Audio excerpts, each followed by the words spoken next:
Although I think the London day game model sucks, day game did really improve my life, and this is how. From what I can remember, this was about a year ago. I did 400 day game approaches. I would go out every, probably like twice a week. It felt like sometimes I was going out every day, and I was just hammering away at it. Going out, hitting the streets, being nervous, being anxious. I remember every time. Like I'd start off at the library, I'd leave my bag at the gym, and I'd put my headphones in. And I'd listen to the Tom Torero podcast where he would say, "If you put your head above the parapet, you're going to get shot at." And I was like, "Yeah, I'm just putting my head above the parapet. Yeah, I'm going to get shot down, but you've got to put your head above the parapet." Anyway, I'm walking around. I'm getting anxious just thinking about it. I'll be like walking down the street, and there'd be two long streets, and I'd say to myself, if I don't do a single approach by the end of the second long street, I'm going home and I'm going to have to deal with that guilt and that wasted time and feeling like a pussy. Anyway, maybe I pussied out like on the first time. I pussied out a couple times, but then gradually, I just started doing the approaches, and it's literally getting you out your comfort zone. What I felt in terms of personal growth, I felt way more confident. I felt like I'd acquired a new skill set. I felt like I had a little superpower because let's be real, most men cannot fucking do this. They cannot do cold approach, let alone night game cold approach. Yeah, sometimes they can do it. Daytime cold approach, not a fucking chance because there's no alcohol. It's in the middle of the day. There are people watching sometimes. It's out of the ordinary. It's really, really difficult.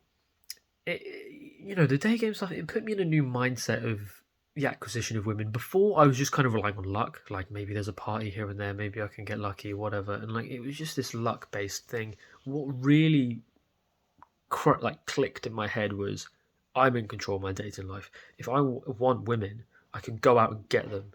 And that was very masculine. And that was very empowering.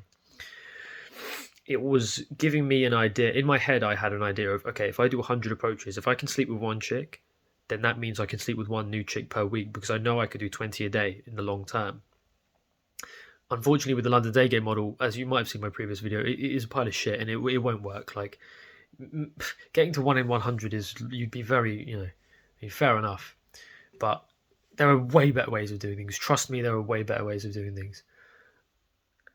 Anyway, I'd hammer away at this, and there was a lot of insecurity in my mind as well. I didn't even know if it was going to work.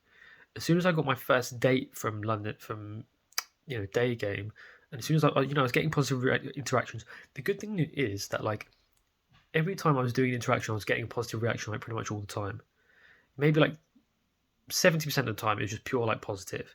Another 20% of the time it was like neutral, and then like 10% of the time it's like negative. Not even negative. Negative is just such a strong word. It's like a girl was just kind of like that, right? Most of the interactions are awkward, so it was pushing me out of my comfort zone and getting me used to that. It got me way better at public speaking. It got me way better at not giving a fuck about what people think, and that was really powerful. It just put me in a whole new mindset of, the average guy is just waiting for chicks to fall into his lap. Maybe he'll try something somehow. Lucky stab in the dark. This was get out there, boom, boom, boom, doing it yourself, proactive. I loved it. Yeah, but the London Digging model does suck dick. Follow John Anthony's method; it's way better. But Daygame did improve me as a man, as a person, in that regard. The proactivity, the feeling more confident, getting used to rejection, not letting it phase me, keeping myself grounded despite rejection, despite like 20 rejections in a row. Definitely thickens your skin. Thickens your skin. That was very powerful. Puts you in a whole new mindset, away from the other guys. The other guys are just waiting. This puts you in a different mindset. Getting out there, getting what you want, and not giving a fuck what people think. That's it.